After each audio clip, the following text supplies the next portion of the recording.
पुरुषोत्तम मास महत्तम अध्याय 20। हरे कृष्णा, राधे राधे। शास्त्रों में कहा गया है कि अधिक मास सबसे अधिक पुण्य देने वाला महीना है। इस दौरान मनुष्य को कम से कम एक बार पवित्र नदी में स्नान करना ही चाहिए। भले पूरे महीने स्नान के योग ना बन सके, लेकिन एक दिन के स्नान से श्रद्धालु को स्वर्ग लोक का उत्तराधिकारी बन ही सकता है ना। इसलिए नियम भाव से इस पुरुषोत्तम मास का उपयोग करें और अपने पुण्य कर्मों को बढ़ाएं। अब श्री गणेश जी महाराज और अपने गुरुदेव को याद करते हुए पुरुषोत्तम मास महत्तम का अध्याय 20 सुनते हैं। प्रथम पूज्य वंदन करूं महादेव के लाल, रिद्धि सिद्धि दाता तुम्ही हो दीन दयाल। बोलो गणेश जी महाराज की जय। गुरु अनंत तक जानिए, गुरु की ओर न छोर। गुरु प्रकाश का पुंज है, निशाबाद का भोर। बोलो गुरुदेव महाराज की जय। कल पुरुषोत्तम मास महत्तम के अध्याय 19 में ब्राह्मण सुदेव शर्मा की सुंदर कथा को सुना था, जिसमें अनजाने में पुरुषोत्तम मास के सेवन के फलस्वरूप उनका मृत पुत्र जीवित हो गया और भगवान स्वयं उसे पुरुषोत्तम मास की महिमा बताते हैं। अब आगे श्री सूत जी बोले, हे विप्रो, नारायण के मुख से राजा द्विंधनवा के पूर्व जन्म का वृतांत सुनकर नारद जी श्री नारायण से फिर पूछने लगे और बोले, हे तपोधन, महाराज द्विंधनवा ने मुनिशेष वाल्मीकि जी से कौन सा प्रश्न किया? कृपया मुझे विस्तार सहित कहिए। श्री नारायण भगवान बोले, हे नारद सुनिए। राजा द्विंधनवा ने मुनि श्रेष्ठ वाल्मीकि मुनि की प्रार्थना करके जो कुछ कहा सो वो मैं सब आपसे कहता हूँ, ध्यान से सुनो। राजा द्विंधनवा मुनि श्रेष्ठ वाल्मीकि जी से बोले, हे मुनि श्रेष्ठ, ये मोक्ष देने वाला पुरुषोत्तम मास व्रत कैसे करना चाहिए? क्या दान दिया जाए? इसकी विधि क्या है? ये सब संपूर्ण लोगों के कल्याण के लिए मुझसे कहिए, क्योंकि आपके समान महात्मा संसार के हित के लिए ही पृथ्वी पर भ्रमण करते हैं। ये पुरुषोत्तम मास स्वयं साक्षात पुरुषोत्तम भगवान है। उस पुरुषोत्तम मास के सेवन से महान पुण्य होता है। ये बात मैंने आपके मुख से सुनी है। मैंने पूर्व जन्म में सुदेव नामक ब्राह्मण श्रेष्ठ होकर विधि से पुरुषोत्तम मास का सेवन किया था। उसी के प्रताप से मेरा मृत पुत्र उठ खड़ा हो गया था। हे ब्राह्मण, पुत्र शोक के कारण निरंतर निराहारी मेरा वो पुरुषोत्तम मास बिना जाने ही बीत गया। अज्ञान से पुरुषोत्तम मास का ऐसा फल हुआ कि मृत्यु को प्राप्त मेरा पुत्र शुकदेव भी उठ खड़ा हो गया। उसके बाद श्री हरि भगवान के कहने पर मैंने हमेशा इस अनुभूत पुरुषोत्तम मास का सेवन किया। हे तपोधन, इस जन्म में उसके नियम को मैं भूल गया हूँ, इसलिए इस पुरुषोत्तम मास का पूजन विधान विस्तार पूर्वक मुझसे फिर कहिए। श्री वाल्मीकि मुनि जी बोले, हे राजन, इस मास के प्रथम दिन से ही प्रातः काल उठकर ब्रह्मा को स्मरण करते हुए एक बड़े पात्र में जल लेकर नेत्राय दिशा में जाए। नेत्राय कौन कौन सा होता है? दक्षिण पश्चिम के मध्य के स्थान, ठीक है। पुरुषोत्तम मास को सेवन करने वाला शौच के लिए ग्राम से बहुत दूर जाए। दिन में तथा संध्या में कान पर जनेऊ को रखकर और उत्तर मुख होकर पृथ्वी को तृण आदि से अच्छित कर वस्त्र से सिर बांधकर और मुख को बंद कर अर्थात मौन होकर ना थूके ना बोले, इस तरह मलमूत्र का त्याग करे। और यदि रात्रि हो तो दक्षिण मुख होकर मलमूत्र का त्याग करे और मूत्रेंद्रियों को पकड़कर उठे। शुद्ध मिट्टी को ले आलस से छोड़कर दुर्गंध दूर करने के लिए मृतिका से शुद्धि करे। लिंग में 1 बार, गुदा में 5 बार, बाएं हाथ में 3 बार, दोनों हाथों में 10 बार मिट्टी लगावे। दोनों पैरों में 14 बार मिट्टी मलकर शुद्ध करे। ये ग्रस्त आश्रमियों को शौच कहा गया है। इस तरह शौच कर मिट्टी और जल से पैर और हाथ धोकर दूसरा कार्य करे। ये शुद्धि तीर्थ जल से ना करें, साथ में लाए हुए जल से ही करें। तीर्थ के जल से दूर बैठकर ये शुद्धि करनी चाहिए। इस शुद्धि को करने के बाद तीर्थ में शुद्धि करें, अन्यथा वो अशुद्ध ही रहता है। इस प्रकार पुरुषोत्तम का उत्तम व्रत करने वाला शौच करे। इसके बाद 16 कुल्ले या 12 कुल्ले करें। मूत्र का त्याग करने के बाद 8 अथवा 4 कुल्ला गृहस्थ करें। हस्त शुद्धि के बाद नेत्रों से जल लगाकर दातुन लेकर इस मंत्र को अच्छी तरह कहकर दंड धावन करें। क्या कहना है? हे वनस्पते, तुम्हारे से हमें आयु, बल, यश, तेज, संतान, धन, वज्र, प्रजा, पशु, वसु, ब्रह्म ज्ञान और मेधा शक्ति एवं बुद्धि मिलती है। दातुन में गांठ, छेद अथवा कीड़े आदि का निशान ना हो। वो छोटी उंगली के समान मोटी एवं 12 उंगल लंबी होनी चाहिए। दातुन को दांतों से चबाकर कुची बना ले और फिर उसमें दांत एवं मुख साफ करें। दातुन के बाद 12 बाल कुल्ला करके मुख शुद्धि करें। रविवार को नीम के दातुन नहीं करें। इसके बाद स्नान करें। स्नान के बाद उसी समय तीर्थ के देवताओं को तर्पण के द्वारा जल दे और समुद्र में मिली हुई नदी में स्नान करना उत्तम कहा गया है। बावली, कूप, तालाब में स्नान करना विद्वानों ने मध्यम कहा है और गृहस्थ को गृह में स्नान करना सामान्य कहा है। स्नान के बाद शुद्ध पवित्र वस्त्र पहनकर कंधे पर अंगोछा धारण करें। ब्राह्मण कंधे पर रखे जाने वाले उत्तरीय वस्त्र को सावधानी के साथ हमेशा धारण करें। पवित्र स्नान में पूर्व मुख अथवा उत्तर मुख होकर बैठे और शिखा बांधकर दोनों जांघों के अंदर हाथ को रखें। कुशा की पवित्री हाथ में धारण कर आचमन क्रिया को करें। ऐसा करने से पवित्री अशुद्ध नहीं होती, पर भोजन करने से पवित्री अशुद्ध हो जाती है। इसलिए भोजन करने के बाद उस पवित्री का त्याग करें। आचमन के बाद गोपी चंदन की मिट्टी से तिलक धारण करें। ये तिलक ऊर्ध्वपुंड हो, सीधा हो, सुंदर हो, दंड के आकार का हो, ऐसा धारण करें। ऊर्ध्वपुंड हो अथवा त्रिपुंड हो, उसके मध्य में छिद्र बनावे। ऊर्ध्वपुंड में लक्ष्मी के साथ हरि भगवान स्वयं निवास करते हैं। त्रिपुंड में पार्वती सहित साक्षात शंकर भगवान सर्वदा निवास करते हैं। बिना छिद्र का पुंड कुत्ते के पैर के समान विद्वानों ने कहा है। सफेद तिलक ज्ञान को देने वाला, लाल तिलक मनुष्य को वशीकरण करने वाला कहा गया है। पीला समस्त रिद्धियों को देने वाला है। इससे भिन्न तिलक को नहीं लगावे। गोपी चंदन की मिट्टी से भुजाओं पर शंख, चक्र, गदा, पद आदि धारण करें। ये संपूर्ण पापों को नाश करने वाला और पूजा का अंग कहा गया है। यहाँ पर भगवान वाल्मीकि ऋषि स्वयं बता रहे हैं कि रोज ही हमें तिलक धारण करना चाहिए, पर पुरुषोत्तम मास में तो ये बहुत जरूरी है कि रोज हर कोई तिलक धारण करे।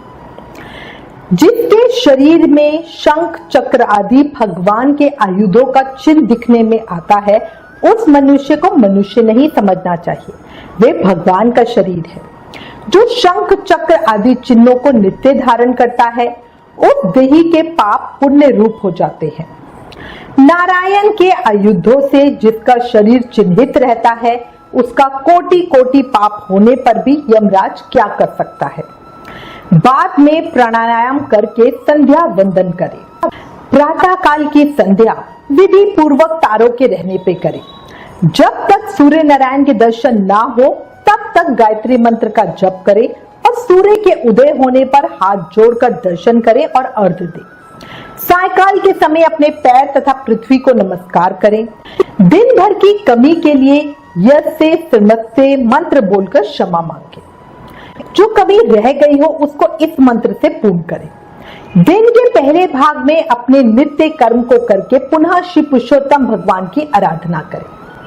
जो द्विज, ब्राह्मण, क्षत्रिय और वैश्य श्रद्धा के साथ संध्या करता है, उसको तीनों लोकों में कुछ भी दुष्प्राप्ति नहीं है।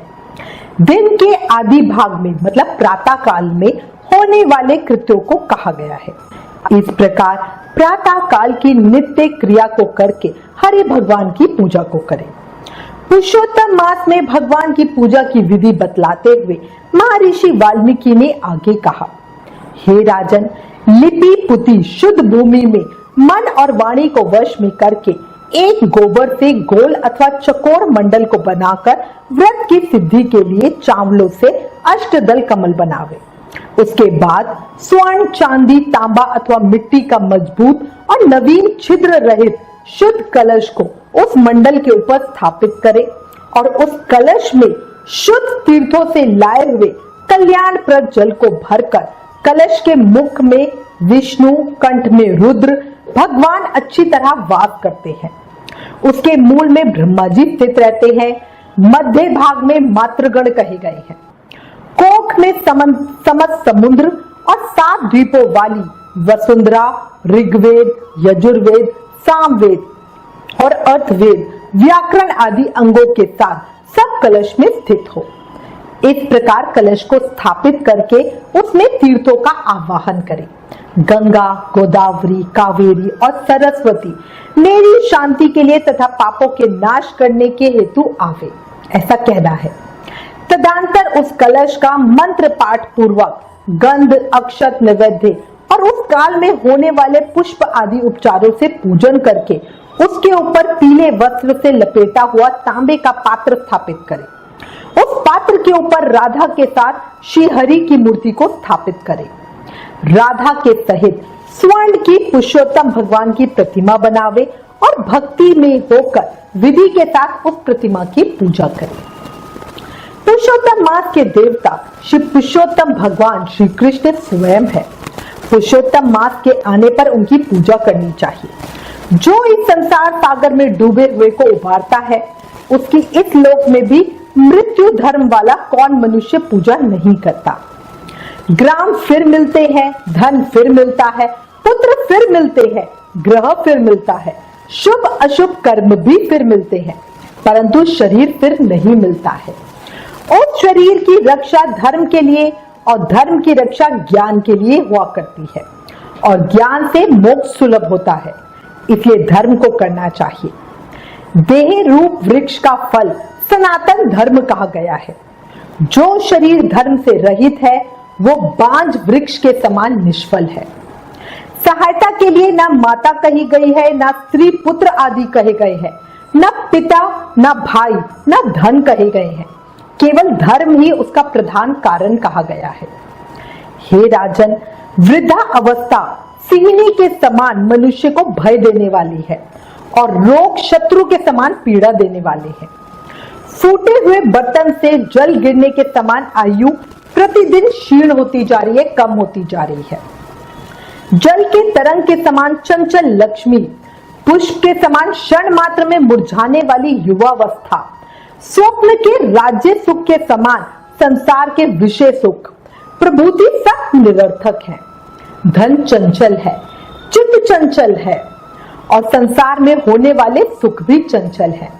ऐसा जानकर संसार से विरक्त होकर धर्म के साधन में तत्पर हुए। जैसे सांप से आधा देह निकल जाने पर भी मेंढक मक्खी को खाने की इच्छा करता है, उसी तरह काल से ग्रासा हुआ जीव दूसरे को पीड़ा देने में तथा दूसरे का धन अपहरण करने में प्रेम करता है। मृत्यु से ग्रस्त आयु वाले पुरुष को सुख क्या हर्ष करता है। वध के लिए वध स्थान को पहुंचाए जाने वाले पशु के समान सब सुख व्यर्थ है। जब धर्म करने के लिए चित होता है तो उस समय धन का मिलना सुलभ नहीं होता। जब धन होता है तो उस समय चित धर्म करने के लिए उत्सुक नहीं होता। जब चित और धन दोनों होते हैं तो उस समय सत्पात्र नहीं मिलते।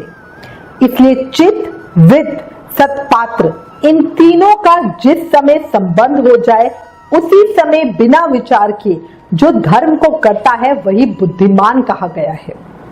अधिक धन के व्यय से होने वाले हजारों धर्म है। पुरुषोत्तम मास में थोड़े धन से महान धर्म होता है।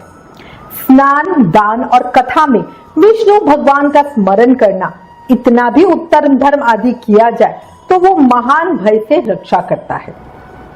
जिस प्रकार गंगा ही तीर्थ है, कामदेव ही धनुषधारी है, विद्या ही धन है और गुण ही रूप है, उसी तरह संपूर्ण महीनों में उत्तम पुरुषोत्तम माघ साक्षात भगवान पुरुषोत्तम ही है।